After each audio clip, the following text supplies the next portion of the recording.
Bagaimana kabar saudara hari ini? Luar biasa Pak. Gak berasa saudaraku, kita sudah ada di ibadah terakhir. Ibadah minggu tepatnya yang terakhir dari tahun 2025.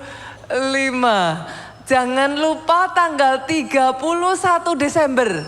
Apa Bapak Ibu? Crossover. Kita menutup 2025 dan membuka 2025 dalam hadirat Tuhan. Senggol kiri kanan katakan, gak ada kamu gak seru. Pastikan saudara datang. Hari ini saudaraku di ibadah minggu yang terakhir. Saya akan menutup dengan satu pesan firman Tuhan. Yang saya percaya ini justru menyimpulkan dari sepanjang tahun ini, the restored year, tahun yang dipulihkan.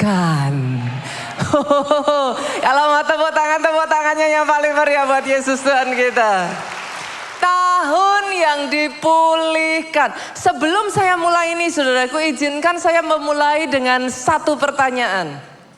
Kira-kira kalau saudara ditanya, menurut saudara 2025 ini tahun yang seperti apa Bu? Saya beberapa waktu lalu saudaraku, di awal 2025 ini berjumpa dengan salah satu pelayan Tuhan kita di Jakarta. Datang begitu down, terpuruk saudara. Karena membuka 2025 sudah langsung dikejutkan dengan vonis kanker dari dokter. Bukan satu hal yang mudah dan posisi letak kankernya juga bukan hal yang bisa diremehkan, saudaraku, sangat berbahaya. Tetapi beberapa waktu yang lalu saya bersukacita ketika saya melihat dia ada bersaksi. Dokter sudah menyatakan CA-nya bersih. Buat pelayan Tuhan kita di Jakarta ini kalau ditanya tahun 2025 tahun apa Pak? Saya yakin dia akan menjawab tahun mujizat kesembuhan. Akhir tahun 2024 Bapak Ibu, saya berjumpa dengan salah satu keluarga dari koordinator kita juga di Jakarta. Terpuruk secara ekonomi habis-habisan saudaraku. Kami berdoa bersama-sama, kami menangis bersama-sama. Tapi masuk di 2025, Tuhan kerjakan dengan begitu ajaib saudara. Entah bagaimana blessing upon blessing upon blessing upon blessing. 2024 ditutup dengan begitu terpuruk. Masuk di 2025 saya yakin kalau ditanya dia akan mengatakan, Pastor, ini tahun pembalikan buat hidup saya. Tapi saudara, tidak sedikit juga ketika saya ketemu dengan beberapa jemaat. Saya nggak tahu nih di Solo. Ketika saya tanya, tahun 2025 tahun yang seperti apa? Jawabannya gini saudara. Pastor, lumayan katanya. Ngos-ngosan. Tarik nafas Pastor. Roller coaster. Ini tahun yang very unique. Tahun yang very challenging. Kalau itu yang saudara alami, saya ajak saudara buka yuk. Kita lihat dari Yoel 2 ayatnya yang ke-25 sampai ayatnya yang ke-26. Saya bacakan buat saudara. Aku akan memulihkan kepadamu tahun-tahun yang hasilnya dimakan habis oleh belalang. Ini yang saya percaya Tuhan kerjakan di akhir tahun ini. Aku bukan. Tahun-tahun kerja keras habis-habisan tapi seolah-olah tidak ada hasil. Itu sebabnya disebut the restored year. 365 hari dalam 1 tahun. 364-nya boleh habis-habisan. Tuhan cuma butuh 1 hari kok.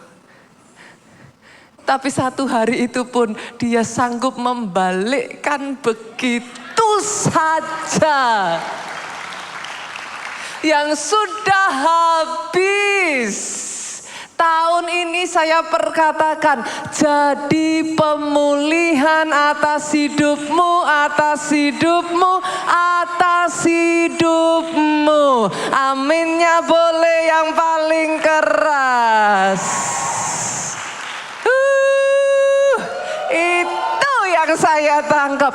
Ini nih jam 6 apa jam 11 ya? Kok seru sekali. Saya pikir jam 6 pagi. Tapi jam 6 paginya seger-seger, saudara. Kalau di tempat lain jam 6 paginya gini. Tapi kalau di sini jam 6 paginya luar biasa. Tuhan kerjakan pemulihan.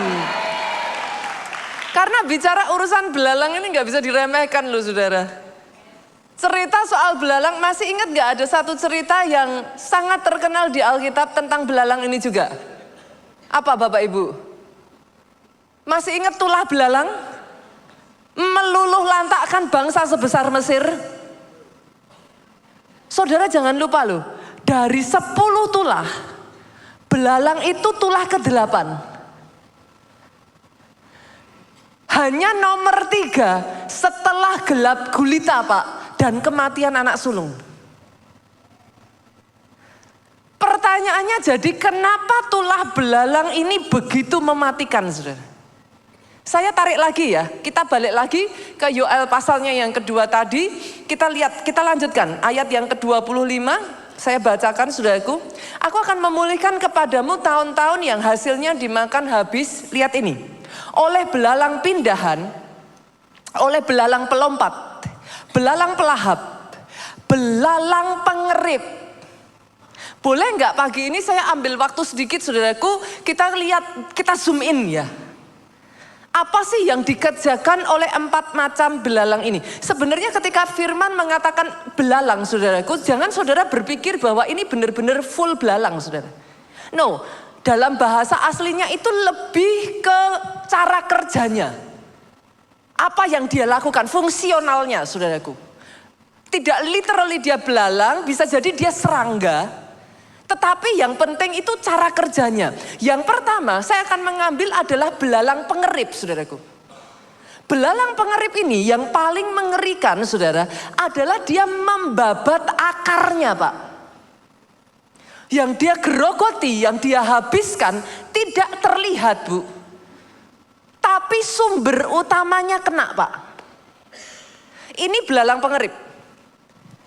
Pada tahap ini, fase ini, saudara tidak akan melihat apa, istilahnya itu belum muncul kepemukaan Pak. Daunnya masih hijau, batangnya masih bagus, masih gendut-gendut. Tapi sumbernya dibabat. Banyak orang yang jadi masalah di tempat ini saudaraku. Ketika engkau sudah diberkati begitu rupa, engkau nyaman. Saya berdoa, keluarga Allah Solo enggak nyaman. Antara 20.000 dengan 19.000 nggak kelihatan Pak. Para bisnismen di tempat ini jangan nyaman. Hanya karena engkau sudah punya banyak. Kalau engkau nggak hati-hati, akar fondasimu kena, itu awal mula kehancuran. Belalang pengerip, dia akan menyasar, dia akan menyerang saudaraku, sumber fondasinya terlebih dulu. Tapi yang jadi masalah saudara, dia nggak hanya berhenti sampai belalang pengerip. Next berikutnya, belalang pelahap. Belalang pelahap ini saudara, dia adalah belalang yang sudah dewasa. Dalam bahasa Inggrisnya locust. Itu dia makannya sigap sekali saudara, dia makannya habis lahap. Dan langsung yang disasar itu daun batang panen besar-besaran. Itu belalang pelahap saudaraku. By this time, kerusakan itu sudah kasat mata saudara. Apa yang terjadi sudah kasat mata, saudara bisa melihat langsung dan di titik itulah seringkali saudara mulai kayak, come on wake up, sadar nih, something happen gitu. Ada yang salah. Masalahnya tidak berhenti sampai di situ saudara. Masih lanjut dengan belalang pindahan. Belalang pindahan, yang dimaksud belalang pindahan di sini saudaraku. Dia bukan hanya satu titik. Kehancurannya dari satu titik pindah ke titik berikutnya. Nyebar bu. Jadi apa yang bisa dihabiskan, kalau satu sudah dihabiskan, dia akan lanjut mana lagi yang bisa dihabiskan. Dan yang paling menakutkan adalah yang keempat, belalang pelompat saudaraku. Ini tahap pembersihan. Jadi kalau tadi belalang pelahap, dia akan makan daun yang gede itu kelihatan gede langsung jadi lubang-lubang saudara. Tapi yang pelompat ini saudaraku, yang terakhir ini bahkan masih kuncupnya Pak.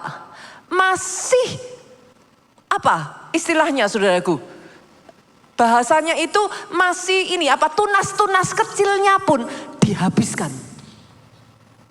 Bahkan sampai ke kulit-kulit batangnya pun itu yang tersisa habis Pak. Yang masalah dengan tahapan ini saudaraku, dia sistematis, dia saling melengkapi, nggak ada jeda nafas.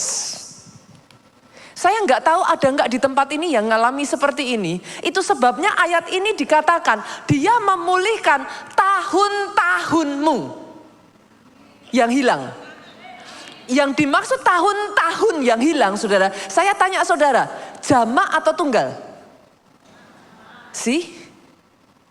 Belum tentu itu hanya 1 tahun. Itu terjadinya sistematis tanpa saudara sadari.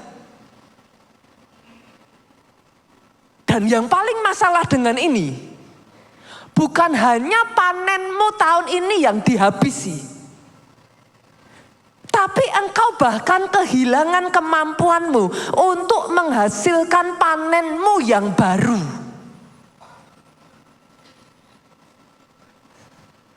Saya perkatakan ya saudaraku, Tuhan mau balikkan itu. Tuhan mau pulihkan itu. Pertanyaannya pastor, kalau sudah dalam tahapan seperti ini saudara tidak berhadapan dengan belalang yang hanya kayak cuman berapa, 1.000, 2.000, 10.000. Ini belalangnya itu sudah ratusan miliar saudara. Gimana mengusirnya Pak? Kalau belalang sudah segitu banyaknya, gimana cara kita mengusir? Close to impossible. Hampir dikatakan secara manusia tidak mungkin. Tapi berapa banyak yang mengenal Tuhan yang kita sembah. Tuhan yang satu ini jagonya membalikkan yang mustahil jadi mungkin. Saya ajak kita buka ya, Keluaran, kita lihat apa yang dia kerjakan saudaraku. Keluaran 10 ayatnya yang ke-18 sampai ke-19 nih. Lihat ini saudaraku. Apa yang terjadi pada saat belalang itu sudah menghabiskan bangsa Mesir saudara. Lalu keluarlah Musa meninggalkan Firaun. Seringkali saudaraku, jangan zoom in masalahmu. Lalu keluarlah Musa meninggalkan Firaun. Jangan terus dilihat masalah, sekali-kali saudaraku keluar dari masalah saudara. Jangan terus di zoom in, jangan terus dilihat saudara. Karena semakin dilihat semakin besar saudara. Keluar dari masalahmu. Setelah keluar dari masalahmu, apa yang dikatakan ayat ini? Berdoa kepada Tuhan. Ada banyak orang di dalam masalahnya, ngerjakan ini, sibuk itu, lupa doa. Pagi hari ini saya ingin mengingatkan kepada anak-anak Tuhan di tempat ini. Doa orang benar. Doa orang benar. Yang dengan yakin didoakan. Senggol kiri kanannya ibu-ibu, masih besar kuasanya. Oh come on, aminnya boleh yang paling keras. Kalau nggak hati-hati engkau sibuk zoom in masalahmu. Tapi kau lupa berdoa. Perjuangkan di dalam doamu. Karena ada bagian kita manusia. Tapi lihat ini saudaraku, ada bagian yang manusia nggak bisa lakukan. Tuhan membuat angin bertiup. Dari jurusan sebaliknya, angin barat yang sangat kencang yang membawa belalang itu dan melemparkannya ke dalam laut Teberau. Apa yang terjadi saudara? Tidak ada satu belalang pun yang tinggal. Masalahmu diubah jadi mahkota. Dijadikan.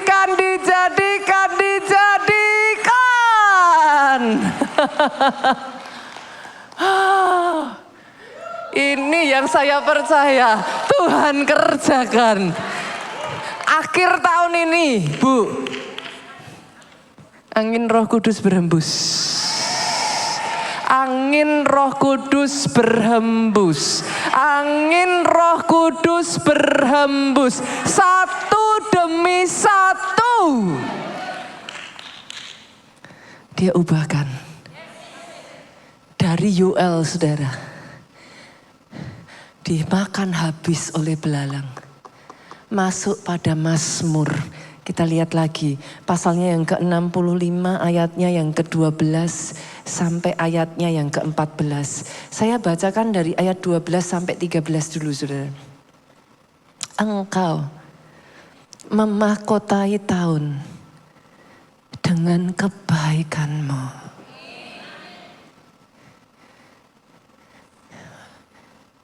Buat saya ya saudaraku, ingatan akan saya duduk bersama dengan leader kami yang ada di Jakarta ini.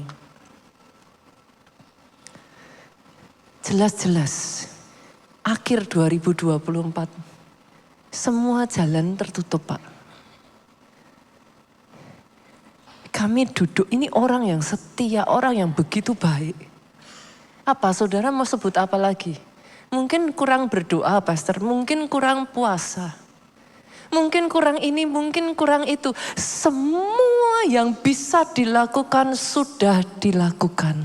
Dan kami tahu saudara. But it seems like there is no way. Seperti ratusan miliar belalang, apa yang bisa dikerjakan? Bukan cuman yang nampak mata dihabiskan, kemampuan pun untuk kembali bangkit itu seolah-olah nggak ada. Hutang begitu besar.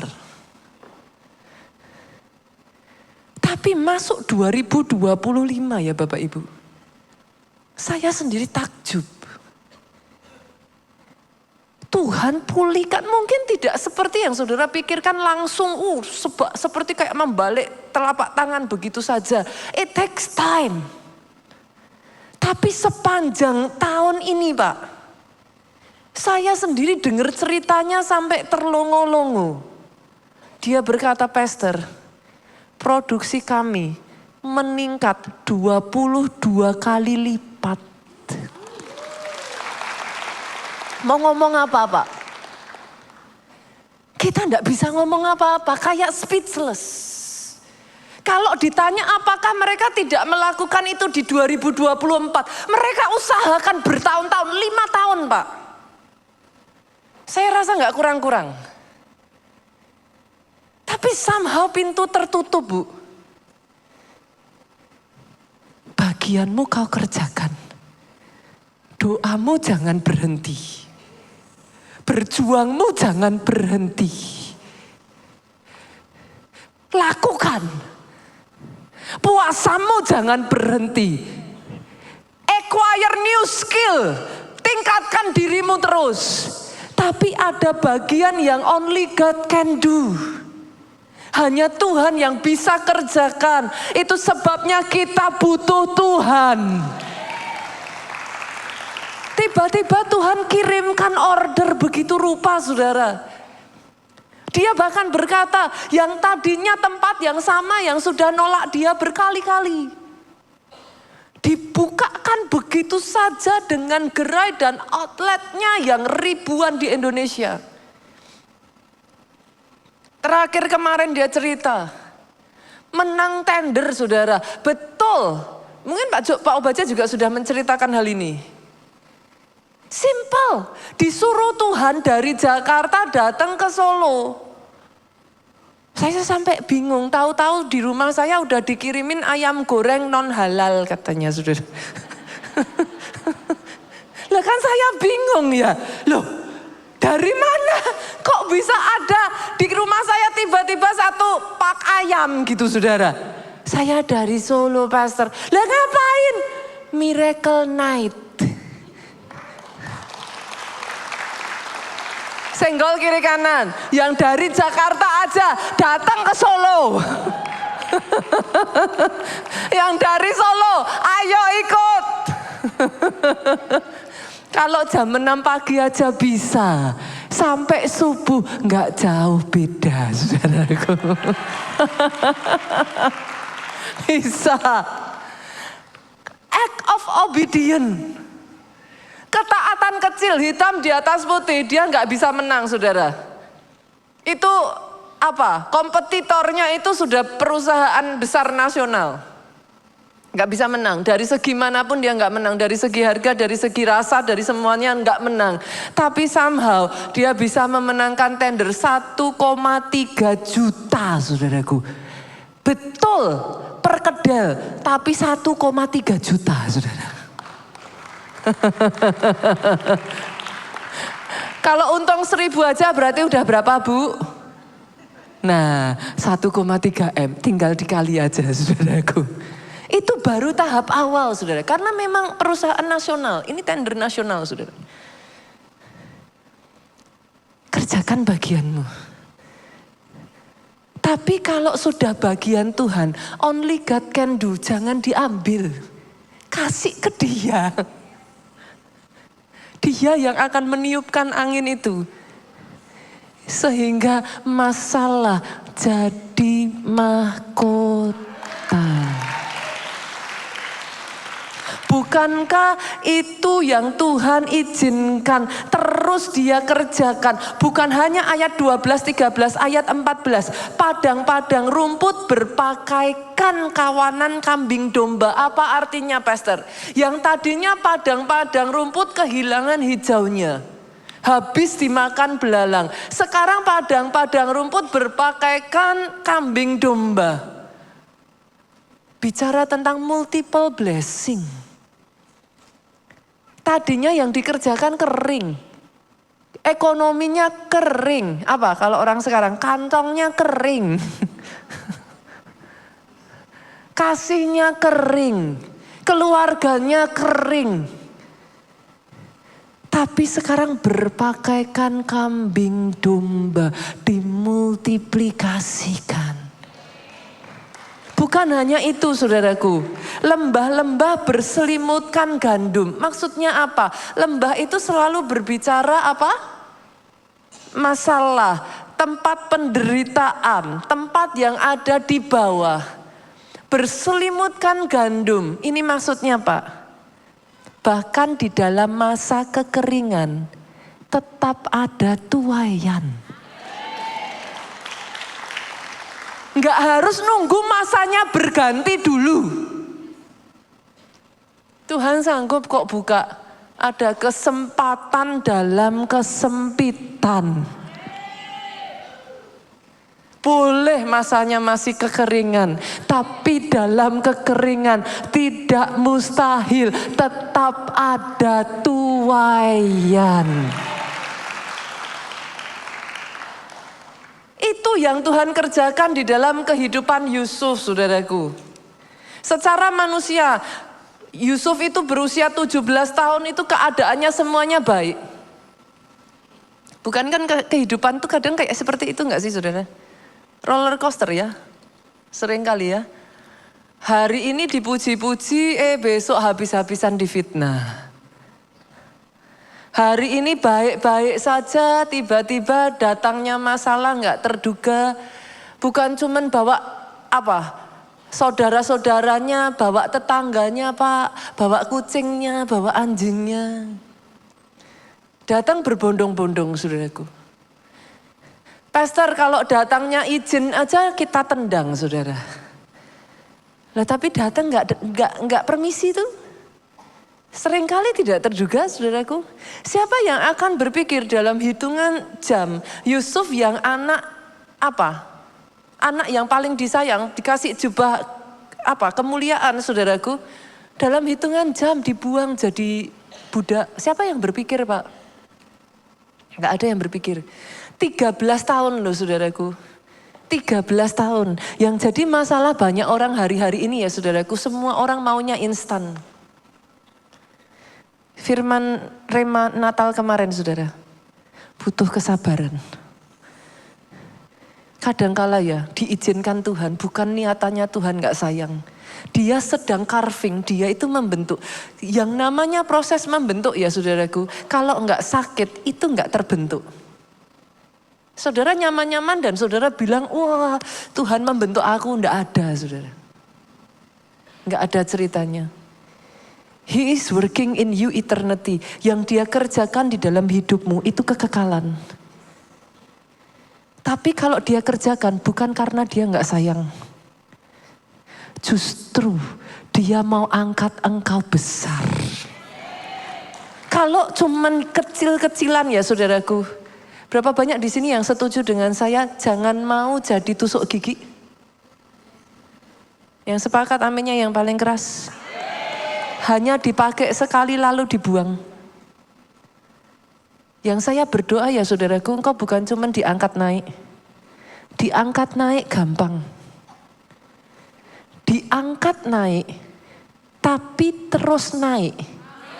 Dan tidak turun. Itu butuh karakter. Pembentukan karakter yang paling gak gampang Bapak Ibu. Karena sakit. Tapi disitulah Tuhan mau pakai engkau jadi perabot yang mulia. Karena yang didapatkan dari hidupmu emas. Emas hanya bisa lahir dari api. Yusuf 13 tahunnya boleh seolah-olah tertinggal. Bapak Ibu sorry ya, izinkan saya anak-anak muda khususnya di tempat ini yang datang pagi-pagi ini, saya menghargai loh. Gak banyak yang masih bisa bangun pagi-pagi gini saudaraku. Di Jakarta kalau saudara suruh ibadah jam 6 saya gak tahu berapa yang datang saudara. Solo luar biasa.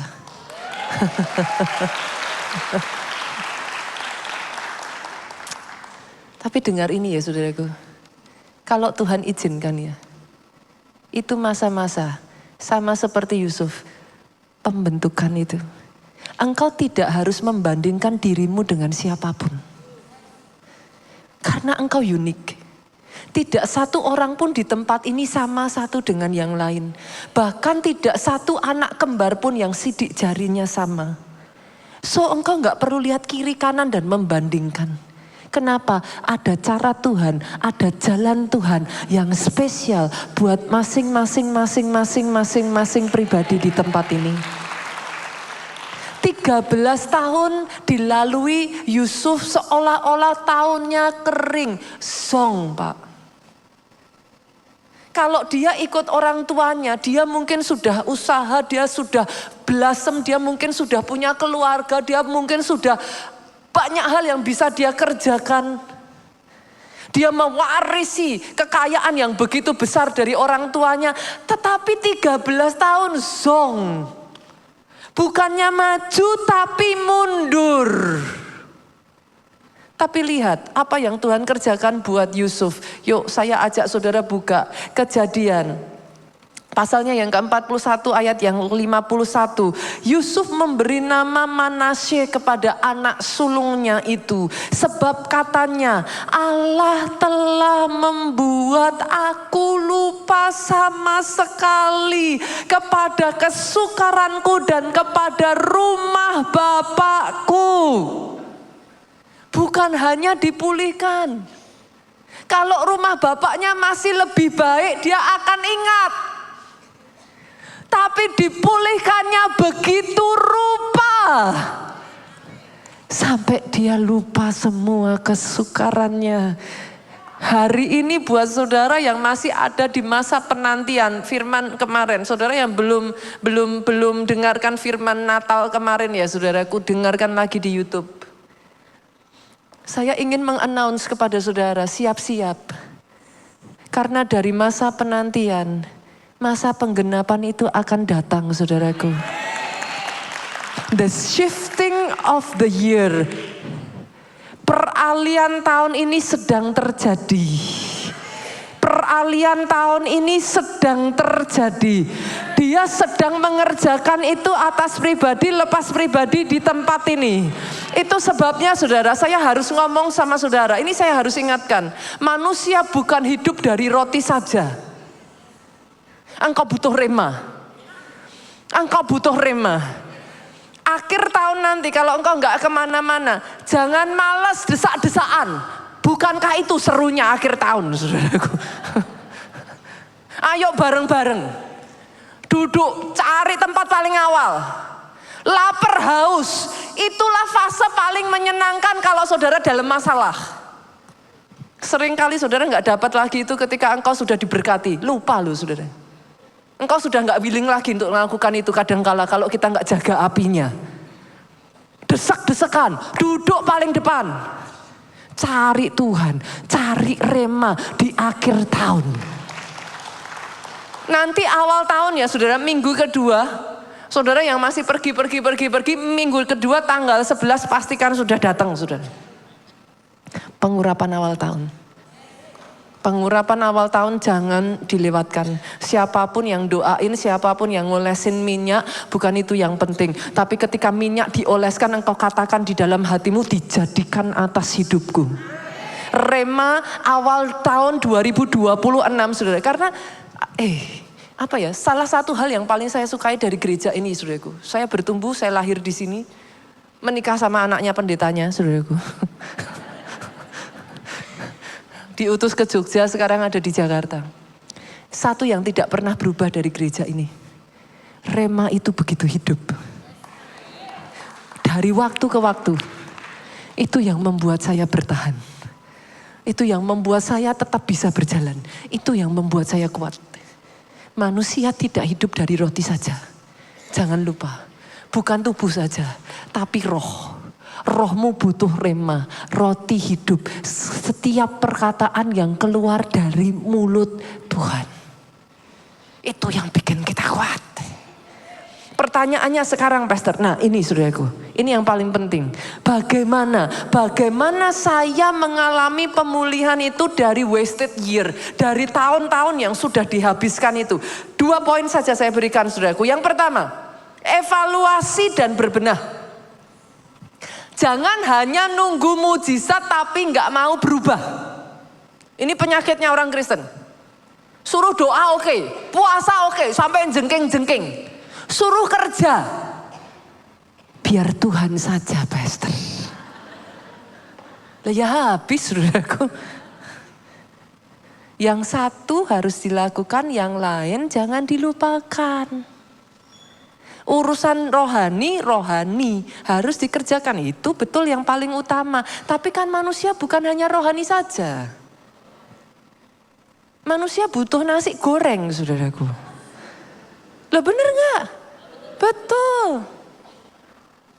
Itu sebabnya jangan yang rohani saja. Gali skillmu. tingkatkan dirimu terus. Bertumbuh, belajar. Ikuti perkembangan teknologi. Apa itu, Pastor? AI itu apa, Pastor? Belajar AI itu, saudaraku. Memang tidak menyenangkan, mau gimana? Tapi ayo, acquire. Mulai evaluasi, mulai berbenah. Karena seringkali saya harus menyampaikan hard truth ini, kebenaran yang mungkin keras Bapak Ibu. Itu belalang sampai bisa masuk, pasti ada sebabnya. Berapa banyak seringkali belalang bisa masuk, kita buka celah. Ayo tutup satu-satu. Celah apa? Celah nggak harus selalu dosa loh Bapak Ibu. Betul, celah dosa kau tutup. Tapi celah nggak harus selalu dosa.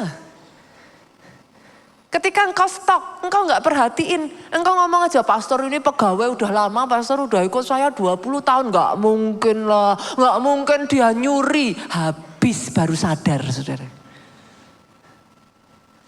Tutup semua celah. Yang kedua apa, Bapak Ibu?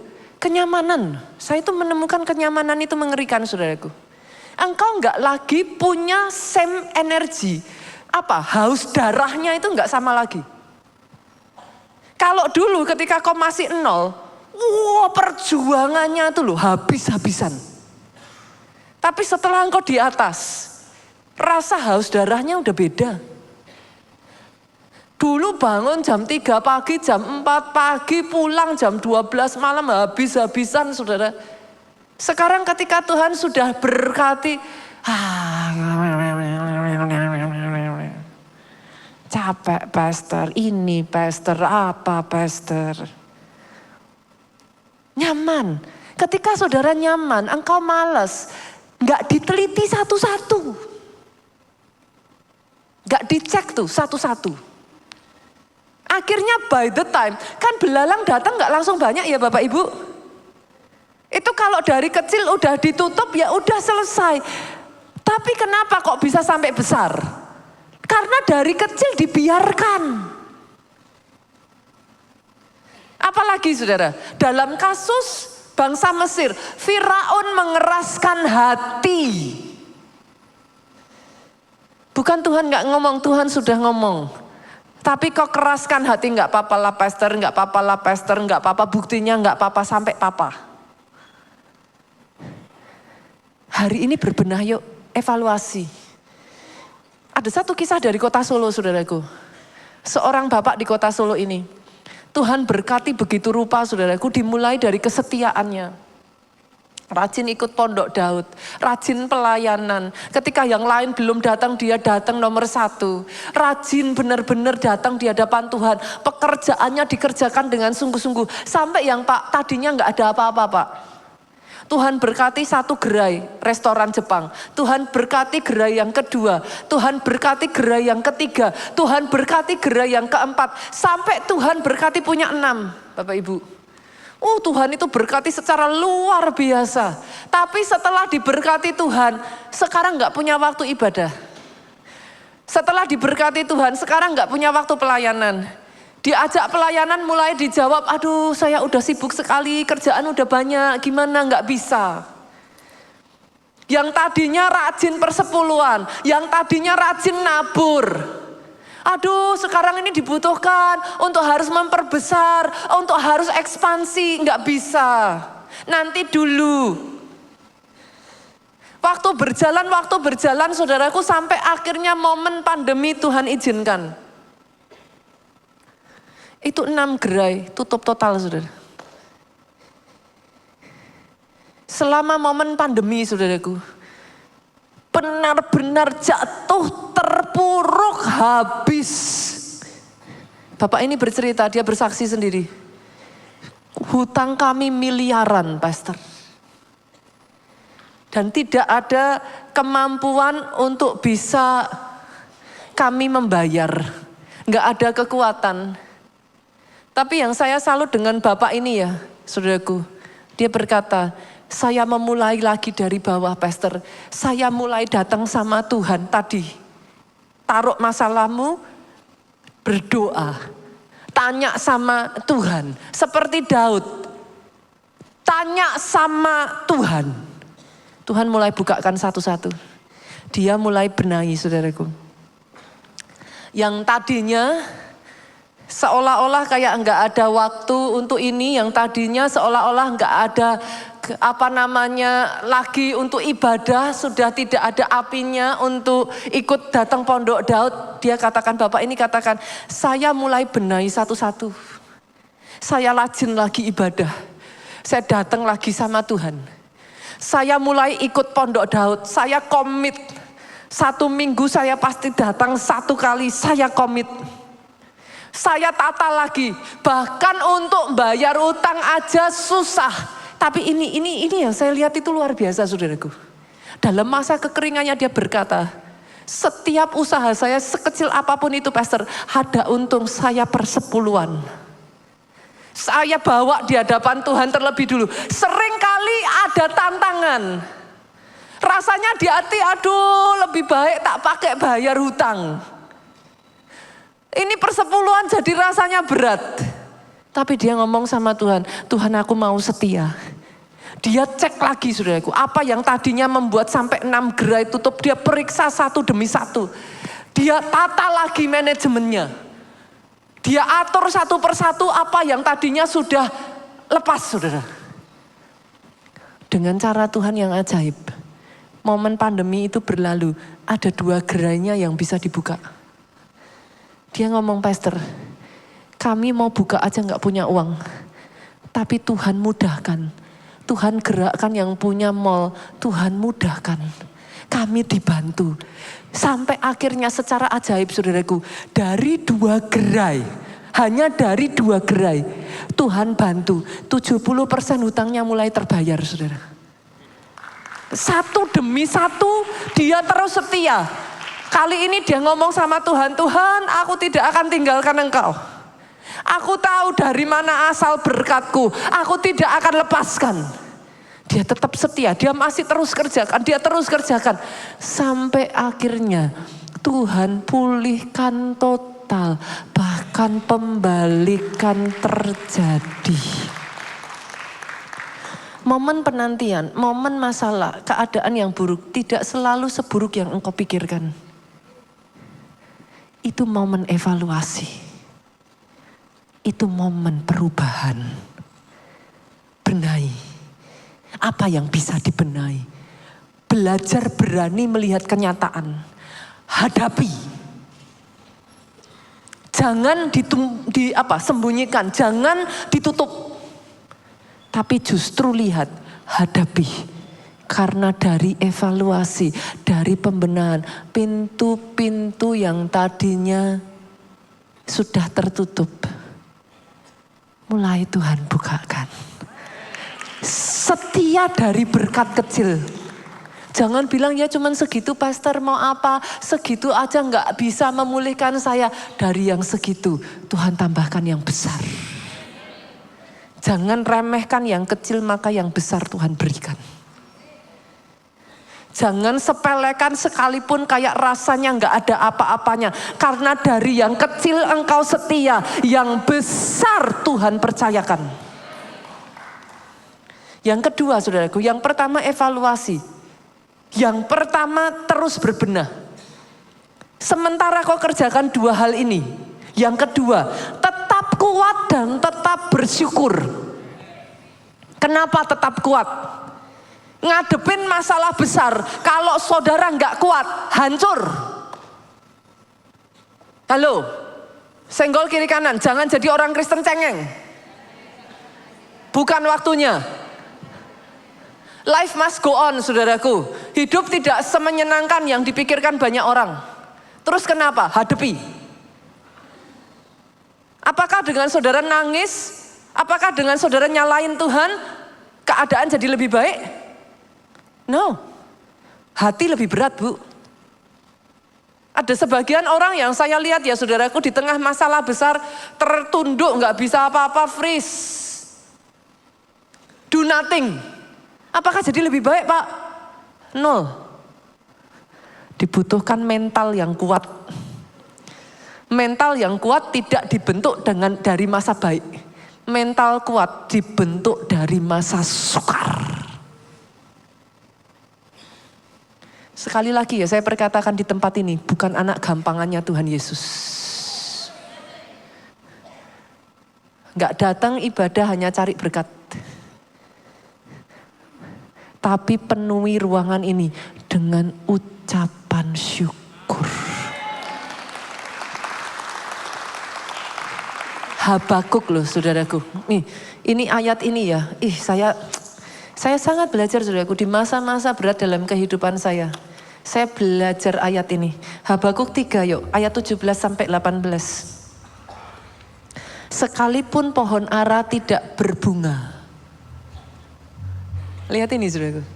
Jangankan mau bicara soal buah. Boro-boro buah. Gimana bisa dapat buah kalau bunga aja nggak ada, Pak? Tapi sekalipun pohon ara tidak berbunga. Ini bukan bicara buah loh saudara. Bunga aja tuh nggak ada. Artinya di depan mata engkau tidak lihat tanda-tanda keadaan jadi lebih baik. That's the point. Lihat yang berikutnya. Pohon anggur tidak berbuah. Enggak ada. Hasil pohon zaitun mengecewakan. Sudah berbuah pun hasilnya mengecewakan. Itu tuh kayak apa ya? Dari semua sisi dikepung gitu saudaraku. Enggak ada nafas rasanya. Ladang-ladang tidak menghasilkan bahan makanan. Lah kalau bahannya aja nggak ada Pak, gimana cara bikin makanannya? Ini ibaratnya ya saudaraku, material dasarnya aja nggak punya. Terus gimana mau menghasilkan? Hampir nggak bisa saudara. Kambing domba terhalau dari kurungan. Ini bicaranya apa? Kurungan, ini bicaranya simpenan.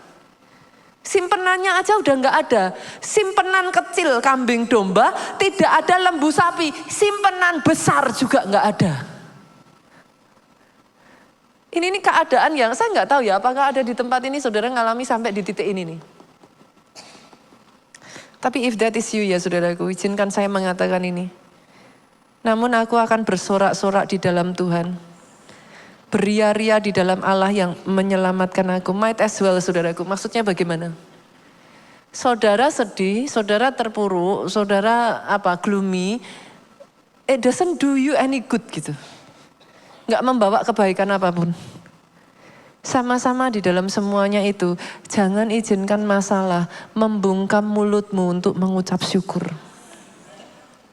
Saya tutup dengan kesaksian ini saudaraku. Seorang bernama Horatio saudara. Horatio J. Spafford saudaraku. Namanya agak susah ini. Dia adalah seorang saudaraku. Pemborong dari Chicago saudara. Dalam masanya dia pengacara sukses dari Chicago saudaraku. Ia kehilangan bisnisnya karena kebakaran besar di Chicago. Dan tidak lama kemudian 4 anak perempuannya meninggal tenggelam dalam kecelakaan kapal saudara. Ini kayak istilahnya apa? Kisah Ayub dalam kejadian nyata saudara. Istrinya itu mengirim telegram dengan pesan singkat save alone. Hanya dia yang hidup, 4 anaknya meninggal saudara. Pada saat Horatio datang saudaraku dan dia melihat semuanya itu. Saudara tahu nggak? Dari sinilah satu lagu ini lahir saat itu saudaraku. It is well. Pernah dengar lagu itu enggak? It is well. It is well. It is well with my soul. Itu lagu lahir dari keadaan yang terpuruk. Engkau boleh terpuruk. Tapi tidak boleh masalahmu membungkam mulutmu untuk tetap memuji Tuhan. Hari ini saudaraku saya akan menutup firman ini. Biarlah tahun-tahun ini membentuk engkau menjadi pribadi yang tough, tangguh, kokoh, kuat. Tidak gampang goyah. Belum lihat mujizat tetap bersyukur. Belum ditolong tetap kuat pegang teguh janji Tuhan. Engkau tetap bisa mengatakan, ku mau memujimu, ku selalu pujimu, ku mau menyembahmu, ku selalu sembahmu, kau yang layak terima semua. Kemuliaan hanya bagi Tuhan. Sama-sama yuk katakan, ku mau memujimu, ku selalu pujimu, ku mau menyembah. Bangkit berdiri jemaat Tuhan, sama-sama kita katakan, yes God, kau yang layak terima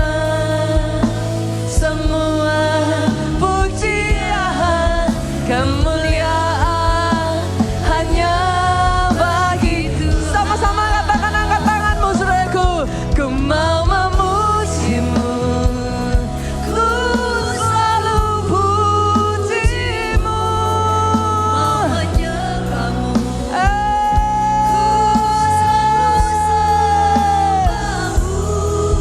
kau yang layak terima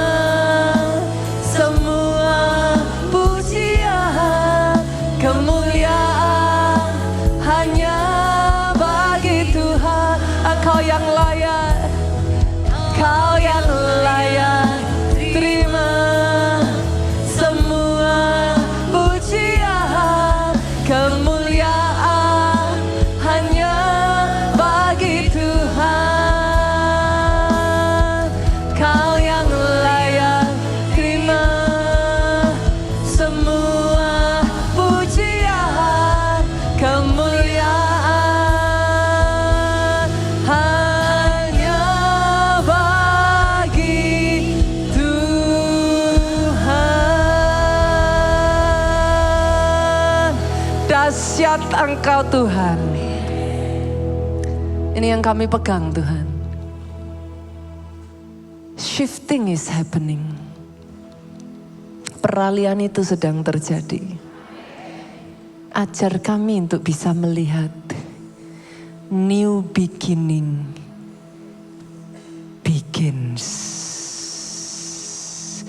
Musim yang baru, babak yang baru dalam hidup kami dimulai.